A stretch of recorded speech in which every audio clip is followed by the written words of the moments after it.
Praise be Jesus and Mary. Saint Aloysius Gonzaga was born on March 9th, 1568, in his family's castle at Castiglione. 7 siblings would follow him. And while his mother taught him to pray and do works of charity, his father prepared him for the duties of his rank. These included war. So at one point, a force of 3,000 soldiers was training in preparation for an expedition. So his father brought his son to the camp, even though he was only 6. He dressed little Aloysius in armor, had him march around with a little pike, and gave him a toy gun. This toy gun was loaded with real gunpowder and fired real projectiles. The only thing that made it a toy was its size. One day he loaded it in an unsafe way, and the powder blew up in his face. But Providence was watching over him, so the only harm he suffered was superficial burns to his face. After that, he wasn't allowed to carry powder anymore. One afternoon, when the soldiers were taking a siesta, were resting in the afternoon, a cannon shot rang out in the camp. Worried soldiers came running. What is it? Is it a traitor? A mutiny? But when they arrived, they only found little Aloysius, unconscious because the cannon he'd fired had recoiled on its wheels straight into his chest. Once again, he suffered no real harm. He'd stolen some powder and loaded the cannon to prove he could handle gunpowder. The soldiers were so impressed with a boy who could fire a cannon that they talked his father out of punishing him. Aloysius, for his part, was later ashamed of himself for having sinned by stealing. His conversion was completed soon afterwards, when he turned 7. From that time he steadfastly avoided sin and dedicated himself to prayer. Every day he prayed the office of Our Lady, the 7 penitential psalms, and other prayers. According to St. Robert Bellarmine and 3 other priests who were his confessors, St. Aloysius never committed a mortal sin in all his life. When he was 8, his father sent him and his brother Rudolph to be pages in the Medici court in Florence. He found the court disappointingly vain, but progressing nevertheless in the spiritual life, his love of the Blessed Virgin led him to make a vow of virginity. After 2 years, when he was not yet 10, his father was made governor of Monferrato, and he called his son to live with him at the court of Mantua. The duke was their relative. There he made up his mind to become a priest. He would let his eldest brother be the Marquis of Castiglione instead. Because he was sickly, when winter was past, the Marquis sent him back to Castiglione, hoping that his native air would do him good. St. Charles Borromeo was traveling around, visiting the diocese as requested by the Pope, and came through Castiglione, and the two spoke at great length. St. Charles was impressed with the 12-year-old boy's holiness, and since he hadn't made his first communion, he got permission to give it to him. St. Aloysius was delighted to finally have someone to whom he could open the secrets of his soul and receive guidance on the spiritual life.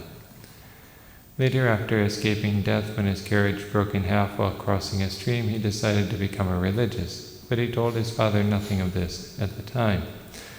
The next year, 1581, Maria of Austria traveled to Madrid, accompanied by Italian nobles, including the Marquis and his family.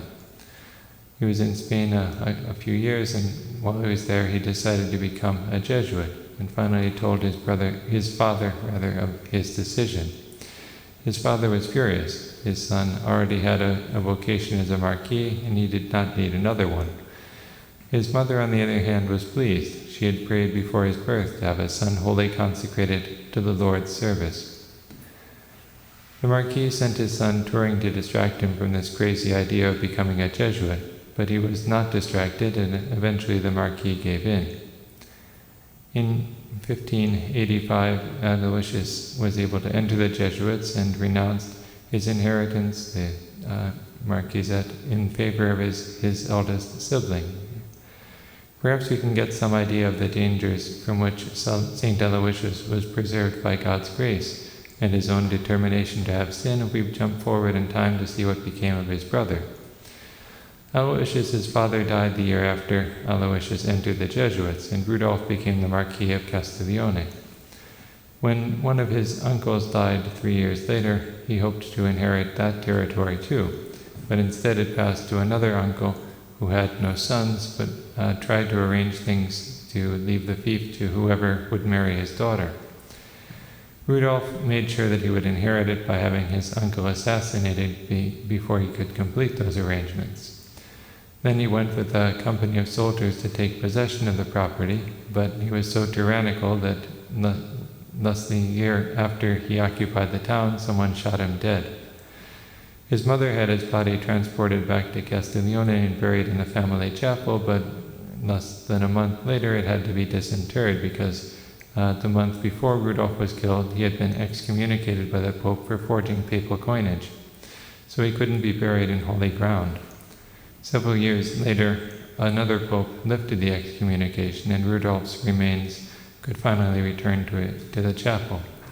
So here we have two brothers, each determined to get what he wants at all costs. One, by the grace of God, maintained his baptismal innocence and died a saint, while the other was overcome by greed and was murdered as he had murdered.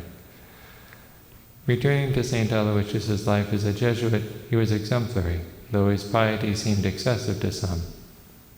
In January 1591, the plague struck Rome and became intense in April and May. The Jesuits set up a hospital in which they served the sick. It was dangerous work, and several priests died martyrs of charity.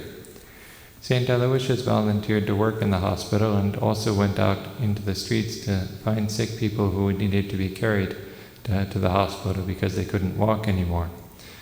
From one of these he caught the plague, and after speaking with St. Robert Bellarmine about the happiness of speedily going to God, he was wrapped in ecstasy.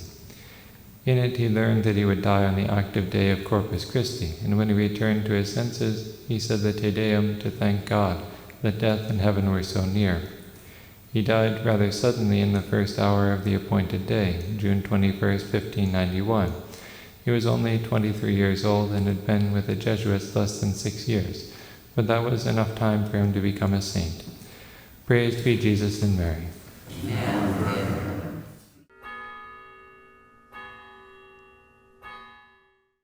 Would like to grow in love and knowledge of the Immaculate Virgin Mary, consider a subscription to the Missio Immacolate magazine. The Missio is a bi-monthly magazine published by the Franciscans of the Immaculate for over 15 years. Every issue of the Missio features articles about Our Lady's privileges and her mission in the Church and world for the sanctification and conversion of souls. The Missio takes to heart the ancient saying of the Church, De Maria Nunquam Satis, of Mary you can never say enough. You can subscribe online at missiomagazine.com, that's MISSIO, magazine.com, or go to the homepage of airmaria.com. Back issues of the Missio are also available upon request. The Missio is a practical way to behold your mother and take her into your home. Ave Maria.